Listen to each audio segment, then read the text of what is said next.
रहमान अस्सलाम वालेकुम। नाइमरोज़ टीवी, मैं हूं मुबारक जावेद। अरफान अहमद खान साहब किसी तारफ़ के मोहताज नहीं, माशाअल्लाह। सियासत पे भी गहरी नज़र है, मज़हब पे भी और इंसानियत की खिदमत में भी रात दिन लगे हुए हैं। बड़ी देर बाद इन्होंने टाइम दिया, मैं इनका शुक्रगुजार हूँ। जर्मनी चलते हैं। अस्सलाम वालेकुम खान साहब। जी वालेकुम सलाम। खान साहब, क्या हाल है आपका? खैरियत अल्लाह का फजल है। आप ठीक हैं? अल्हम्दुलिल्लाह, अल्लाह का शुक्र है जी। आपके माशाल्लाह खूब तरक्की कर रहा है आपका चैनल। हाँ जी, काफ़ी मेहनत भी कर रहे हैं हम जी। लोग, माशाअल्लाह। बस मुबारक मतलब साहब, मेहनत से ही फल हासिल होता है। जी जी, बिल्कुल ऐसे ही। जज़ाकल्लाह, आप सब दोस्तों का तावन है। तो खान साहब, आजकल मैंने कहा, क्योंकि माशाल्लाह आपका तल्लक सहाफ़त से है और बेशुमार प्रोग्राम भी आप करते हैं, किधर जा रहे हैं पाकिस्तान के हालात? अब कल फिर 13 तारीख को कह रहे हैं जनाब के ये मीनार पाकिस्तान पे जलसा होगा और कवानीन का कोई एहतराम नहीं है, ऊपर से कोरोना वायरस है। ये किधर जा रही है दुनिया पाकिस्तान की? ये नहीं जो बाजार हालात हैं, जो तहरीक चलाई थी मुत्तहिदा अपोजिशन ने मिलके, जी वही 1.5 महीने से बारी बारी मुख्तलिफ जगहों पे जलसे कर रहे हैं। जी और अब जो है वो लाहौर में जलसा कर रहे हैं। लाहौर क्योंकि मुस्लिम लीग नून का गढ़ है, जी वोटर उनका काफी ज्यादा है वहां पर, तो इसलिए इनको कुछ उम्मीदें ज्यादा है मुत्तहिदा मुस्लिम लीग को जी। कि भाई यहाँ पर हम जलसा कामयाब करके तो एक बड़ा प्रेशर जो है वो डेवलप कर लेंगे। अच्छा। और मकसद यही है कि वो ये चाहते हैं कि भाई अपोजिशन को ये नजर आ रहा है कि जब सेनेट में इलेक्शन हो गया अप्रैल के अंदर, तो उस वक्त उनकी सीटें पहले से कम हो जाएगी और तहरीक इंसाफ की जो पोजीशन है वो बेहतर हो जाएगी। अच्छा। अभी तो हर बात में पोजीशन उनको देखना पड़ता है ना कि भाई जो इत्तेहादी है उनकी तरफ देखना पड़ता है। जी कायदे से मुस्लिम लीग नाराज रहती है, मैंगल साहब नाराज हुए हैं। तो अब तो हुकूमत जो हो रही है वो इन्हीं के सर पे हो रही है अभी तक। तो जी। उससे ये है कि अगर सेनेट में इलेक्शन होंगे तो पंजाब से इन्हें काफी सीटें मिल जाएंगी, अच्छा। सुबह सरहद से बहुत सीटें मिल जाएंगी, जी तो इनकी पोजीशन पहले से बहुत ज्यादा हो जाएगी, जी बेहतर हो जाएगी। और अपोजिशन ये चाहती है कि इनकी पोजीशन जो है वो बेहतर ना हो और उससे पहले कोई ना कोई झगड़ा वगड़ा खड़ा करके तो कोई नए इलेक्शंस का ऐलान हो जाए या कोई नई ऐसी गवर्नमेंट बन जाए जो कहते हैं कि भाई केयर टेकर गवर्नमेंट वगैरह, इस जी। किस्म की इनकी ये कोशिश है। और लेकिन बज़ाहिर नजर यही आता है कि ये इस कोशिश में कामयाब नहीं होंगे ठीक। अपोजिशन वाले जो मैं देखता हूँ। जी तो लाहौर में अभी तक जो बयानबाजी चल रही है उससे तो यही पता लगता है कि अभी लाहौर का क्लैश होगा। अच्छा। और हुकूमत मेरे नजदीक क्लैश से इज्तनाब बरतेगी, जी क्लैश ना हो, ठीक। इसलिए कि इन्होंने भी 2.5 साल में डिलीवर कुछ नहीं किया। हाँ बिल्कुल तो दुरुस्त। खास चीज कौम के सामने नहीं आई कि हाँ जी तहरीक इंसाफ को गवर्नमेंट लाने के बाद हमें ये फायदा पहुंच गया, जी वो भी कैफियत नहीं है। तो लाजमी जब क्लैश होगा तो उसका असर पड़ेगा। अपोजिशन जो है उनकी जो तहरीक है वो स्ट्रांग हो, जी और हुकूमत नहीं चाहेगी कि तहरीक जो है वो स्ट्रांग हो पहले से। ठीक। तो इसलिए जो टकराव वाली कैफियत बज़ाहिर बयानों में नजर आ रही है वो मुमकिन है कि वैसा टकराव ना हो लाहौर के अंदर कल। और बानी पीपल्स उनका जलसा जो है वो कामयाब होगा नून लीग का। लेकिन नून लीग में भी ये है कि भाई इनके जो वोटर है ना लाहौर के, वो ज्यादातर है दुकानदार टाइप, जी दरमियाने दर्जे के, जिसे कहते हैं मिडिल मैन। जी और मिडिल मैन वाले होते हैं जलसे जलसों में नहीं जाया करते, तो वो वोट तो जरूर दे देते हैं लेकिन जलसों में इतना इंटरेस्टेड नहीं होते। जी जलसों में आमतौर पे जो गरीब बेचारे बेकार, जिनको बिल्कुल मजदूर टाइप लोग जो है वो ज्यादा, या जो शीले कारकुन, वो उनको ज्यादा इंटरेस्ट होता है कि भाई हम जलसे में जाएं और जाके नारे लगाएं और अपनी वफादारी वगैरह साबित करें। जी तो नून लीग का जलसा अगर इतना बड़ा ना भी हो सका तो कोई इसमें चंबे की बात नहीं है। उससे ये नतीजा निकाल लेना कि उनका जलसा फेल हो गया या मुस्लिम लीग नून इतने लाख बंदे नहीं लेके आई, तो वो कोई जरूरी नहीं है। मैं लाहौर के माहौल के हिसाब से समझता हूँ कि अगर ना मुस्लिम लीग के जलसों में लाखों लोग आए तो कोई ऐसी बात नहीं है। लेकिन लाहौर में बहरहाल अभी तक नून लीग का वोट बैंक जो है वो कायम है। ठीक। अच्छा खान साहब, ये आपने एक बात कही कि 2.5 साल में कोई इमरान खान ने भी कारनामा अंजाम नहीं दिया, मगर इनके दावे तो बहुत बड़े थे पहले शुरू में। तो देखिए, जब तक अपोजिशन में होते हैं जो मर्जी दावा कर लें, जब आप हुकूमत में आते हैं फिर आपको पता लगता है कि हाँ जी खजाने में है क्या। जी आजकल तो कोई काम खजाने के बगैर नहीं हो सकता ना। ठीक। उसके बाद आके फिर पता लगता है हाँ जी अब हमने हुकूमत कैसे करनी है, कहाँ का पैसा कहाँ खर्च करना है। जी लेकिन बात यह है कि जो जिन फील्ड्स में ये डिलीवर कर सकते थे उनमें भी इन्होंने डिलीवर नहीं किया। बिल्कुल दुरुस्त फरमाया। मतलब एहतसाब का जो निज़ाम है उसको मजबूत नहीं किया, नहीं किया। और एहतसाब का निज़ाम कभी एक पार्टी खुद मजबूत नहीं कर सकती। उसके लिए लाजमी तमाम सियासी पार्टियों को मिल बैठ के एक प्रोग्राम बनाना पड़ता है, एक निज़ाम कायम करना पड़ता है। जी इन्होंने शुरू से इनकी पॉलिसी ये थी कि जो भी इस वक्त निसाब ब्यूरो है, जावेद इकबाल साहब उन्हीं को छोड़ा हुआ था कि हाँ जी जो मुकदमे बनाओ, बस ये प्रेशर था इमरान खान साहब का जाती इंसाफ ब्यूरो पे कि भाई आप इन पे मुकदमे बनाए, इन पे मुकदमे बनाए। उन्होंने जल्दबाजी के अंदर मुकदमे बनाए, उनमें से निकला कुछ भी नहीं। सुप्रीम कोर्ट तक बात चलेगी, उन्होंने भी ये कहा जी आपको तो केस ही सही तरह से तैयार नहीं करते हैं। आप आहत चीमे का केस देख लें, आप 2.5 साल बेचारा अंदर रहा है और केस में कुछ भी नहीं निकला। इसी तरह प्रिंसिपल स्टाफ अफसर जो था नवाज शरीफ का, उस पर केस बनाए रखा, 2 साल उसको अंदर रखा। आखिर सुप्रीम कोर्ट ने तो बहाल किया तो भाई आपके पास केस में है ही कुछ नहीं। तो सियासतदानों के खिलाफ भी जो इन्होंने कार्रवाइयां की हैं उनमें इनका एहतसाब ब्यूरो का जो जो बंदे फाइल्स तैयार करते हैं या केस तैयार करते जी। हैं वहां बड़ी कमजोरी है। और उस वजह से कोई ये एहतसाब का जो शोर डाला था हम पकड़ लेंगे, हम ये कर लेंगे, इतना पैसा वापस आ जाएगा, उसकी कैफियत पैदा नहीं उसकी।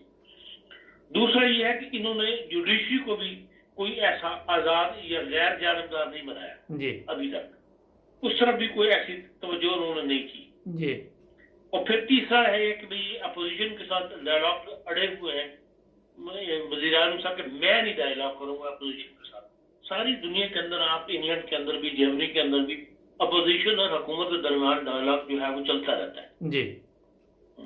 और फिर ये है कि इसका एक नुकसान ये हो रहा है इस तहरीक का जो इस वक्त उठी हुई है, उसमें ये है कि भाई शराफत की जबान जो है वो खत्म हो रही है। हमारे आपको पता है जब भी सियासी हलचल मचे तो उसके अंदर एक दूसरे पे इल्जाम तराशी और करप्ट और बेईमान और चोर, ये इस किस्म की नई नस्ल की सियासी ट्रेनिंग हो रही होती है और वो उसमें कोई फर्क नहीं आया। जो पहले दौर में होता रहा है पीपल्स पार्टी के नवाज शरीफ के दौर में, वही आज तरीके इंसाफ कर रही है। अच्छा खान साहब, आपने जैसे फरमाया कि मुकदमात बने, अब वो पैसा गया किधर, ये भी तो एक सवाल उठता है ना कि ये कहते जी किसी ने भी नहीं, हमने लूट मार की, कुछ नहीं किया, तो गया किधर फिर पैसा? सवाल एक ये तो देखें, ये इनका बयान है कि लूट मारने की, जो पैसा लांचों में गया है वो कहाँ गया? सारी दुनिया को पता है लांचों के अंदर पैसा गया। फिर ये है कि जो अकाउंट खुले हुए हैं छोटे छोटे चौकीदारों के, जो रेडी वालों के नाम पे अकाउंट खुले हुए हैं जिनमें करोड़ों रुपए बार ट्रांसफर हुआ है, पैसा तो गया है जी। इसमें कोई वो शक नहीं। लेकिन ये है कि भाई अभी तक कोई हमारा कानून ऐसा नहीं है जो जिसे कहते हैं ना कि रेड हैंडेड बंदे को पकड़ सके। आपको हर चीज साबित करनी पड़ती है और साबित करना आजकल बड़ा मुश्किल है। आप पता है जिस तरह के दुनिया के अंदर निजाम आ गए हुए, दुनिया हुआ, इलेक्ट्रॉनिक सिस्टम्स आ गए हुए, अब उसको साबित आज तक नहीं कर सकते। इसलिए सारी दुनिया मानती है कि हाँ जी रेडी वालों के ऊपर फलाने, वो जो एक लेडी थी बलोच, वो उसके जरिए कितना पैसा पकड़ा गया, बात तो वहीं से खुली थी ना जी। उसी को पिंडी में पकड़ लिया गया था एयरपोर्ट को, पता लगा उसके पास इतने पैसे कैश लेके जा रहे। पैसा तो गया है लेकिन उसमें सब इन्वॉल्व है। ये नहीं कि सिर्फ एक पार्टी के लोग इन्वॉल्व है, उसमें पीपल्स पार्टी की आदत भी है, उसमें नून लीग की आदत भी है और ये खुद भी है जी। इनके जमाने में 2 केस हो चुके हैं जिनके अंदर मुझे बताया क्या किया तरीके इंसाफ। जहांगीर तरीन की जो शुगर मिल की जो इन्होंने सब्सिडी ली है हुकूमत से, वो भी तो करप्शन ही थी ना। बिल्कुल। जीआईटी बनी, जीआईटी ने साबित कर दिया, लेकिन उसका बना क्या? आज तक कुछ नहीं बना जी। इसी तरह इंडिया से दवाइयां मंगवाई गई जी, 3 इमरजेंसी की दवाइयों की अलाउ किया था इन्होंने, 50 दवाइयां उन्होंने इम्पोर्ट की जी। वो जो बेचारा मिनिस्टर बाहर से आया था, डॉक्टर साहब क्या नाम था उनका बेचारे, वो कह लगे जी मुझे तो पता ही नहीं, मेरे सेक्रेटरी ने मंजूरी दी होगी, मैंने तो नहीं दी। वो बेचारा इस्तीफा देकर चला गया। बिल्कुल ऐसे ही। अच्छा ये थी तो करप्शन। जी खान साहब ये 50 चीज़ें दवाइयाँ आपने वहां से मंगवा ली इंडिया से, जबकि आपको सिर्फ 3 की आपने वो इजाजत दी थी। अच्छा तो खान साहब ये भी इसी तरह इन्वॉल्व है करप्शन के अंदर। अच्छा ये चीज़ें तो होगी, लेकिन अवाम जो पता भी अवाम को कि ये अरसा दराज से दोनों नवाज शरीफ और जरदारी हुकूमत में थे, मगर फिर भी इनके जलसे जुलूसों में आ जाते हैं। क्या वजह कि अवाम को अकल नहीं है, ये क्या है? देखें, आबादी इतनी है हमारे मुल्क के अंदर, 18 करोड़ आवाम है, 22 सब करोड़ बेरोजगार है, कोई काम नहीं, ये सब पैसे दे के लोगों को ले आते हैं अपने जलसों वगैरह के अंदर। लेकिन ये है कि भाई हर आपका बरादरी सिस्टम जो खुसूसन जो पंजाब में है, जी आपका बरादरी सिस्टम के ऊपर ज्यादा वोट आपको पड़ता है। जी जैसे सुबह सरहद में हुआ है, बिल्कुल खैबर पख्तूनख्वा में, तो भाई पीपल्स पार्टी का और वो नेशनल अवामी पार्टी जो थी वली खान वली, उनका सफाया हो गया। जी वहां लोग तब्दीली लेकर आए, जी तहरीक इंसाफ को वोट पड़ा वहां पे, अपने मौलाना फजल रहमान साहब की सफाई हो गई वहां पे। जिस किस्म की वहां तब्दीली आई है, पंजाब में अभी इम्कान नहीं है, इसलिए कि यहाँ पर बरादरी सिस्टम वोट ज्यादा है। ऐसे कैंडिडेट 50% से ज्यादा असम्बली में मौजूद है, पंजाब असम्बली में, जो अपने जोरे बाजू को पर आए हुए हैं। अच्छा खान साहब जिन्हें ये किसी नून लीग की जरूरत नहीं, जिन्हें किसी पीपल्स पार्टी की कलगे की जरूरत नहीं, अच्छा खान साहब वो अपने जोरे बाजू पे आ जाते हैं। एक वक्त बहुत काम है, मुख्तसर बताइएगा कि ये इस्तीफे दे देंगे, आपके ख्याल में जमा करा देंगे? नहीं, मैं नहीं समझता कि कोई इस्तीफा देगा। ये ड्रामा चल रहा है। ये सब ड्रामा चल रहा है। अच्छा अच्छा महंगाई जो है, जो बेचारे आ गए हैं चंद पीपल्स पार्टी के बंदे या दूसरी पार्टियों के, वो मेरे नजदीक मैं नहीं समझता कि वो कोई इस्तीफा देंगे। सवाल ये इस्तीफा जो है एक प्रेशर के तौर पे इन्होंने जरूर किया है, और हर जो पार्टी का सरबराह है उसको इस्तीफा दिया जा रहा है। ये तो कोई ऐसी वो नहीं कि अगर पार्टी का सरबराह चाहेगा तो आगे दे देगा। अच्छा खान साहब आपका मुख्तसर बताइएगा, फौज क्या करेगी इस वक्त? समझाएगी इनको अलहदगी में जिस तरह उनका तरीका कार होता है? मैं समझा नहीं, आपकी आवाज नहीं क्लियर। मैंने कहा कि फौज अपना किरदार भी अदा करेगी इनको रोकने के लिए। देखिए, एस्टेब्लिशमेंट जो है ना जी जहां भी जब गुफ्तगू के अंदर या रिटन में एस्टेब्लिशमेंट का नाम लिया जाता है तो आमतौर पर उससे मुराद जो है वो फौज ही होती है। बिल्कुल। इससे पहले भी जो जितने भी आपने धरने दिए या बड़े बड़े जुलूस वगैरह निकले, वो एस्टेब्लिशमेंट की तरफ से उन्हें कोई ना कोई हिंट मिलता है तभी वो लगाते हैं। ठीक। एस्टेब्लिशमेंट का फाइनल फैसला क्या है वो कभी नहीं बताते जी ठीक। लेकिन वो एक शय दे देते हैं कि भाई ये रास्ता भी है, ये रास्ता भी है आपके लिए, ये रास्ता भी है। जी उससे अंदाजे लगा के लोग मैदान में निकल आते हैं। जी जैसे तारुल कादिर साहब बेचारे 2 दफा खराब हुए, हम्म अपने वो जो खादिम हुसैन रिजवी वाले, जी। वो लोग खराब हुए। इमरान खान साहब भी उस वक्त वहां आए, जी बिल्कुल है, क्या नाम इसका, डी चौक के अंदर। बिल्कुल है और सर। 2011 में भी जब इनको इमरान खान को लाने का फौज ने फैसला किया था शरफ साहब के दौर में, उस वक्त भी क्या नाम है, इनको ये तो नहीं कहा गया था आपको दान ले, लेकिन ऐसी वादे किए जाते हैं जिससे इंसान ये समझ लेता है कि भाई मैं एस्टेब्लिशमेंट मेरे साथ है। जी और उस वक्त भी जब साथ दिया एस्टेब्लिशमेंट ने चौधरी बरादरान का, तो ये खालियात हो गए, थोड़ी बड़े सख्त नाराज हुए, उन्होंने बड़े बयान दिए। अच्छा खान साहब वक्त ख़त्म हो रहा है। नाजरीन अभी खान साहब ने ज़बरदस्त बातें की। जुड़े रहे 9 बजे टीवी के साथ, सब्सक्राइब करना ना भूले। खान साहब आपका भी बहुत शुक्रिया, थैंक यू।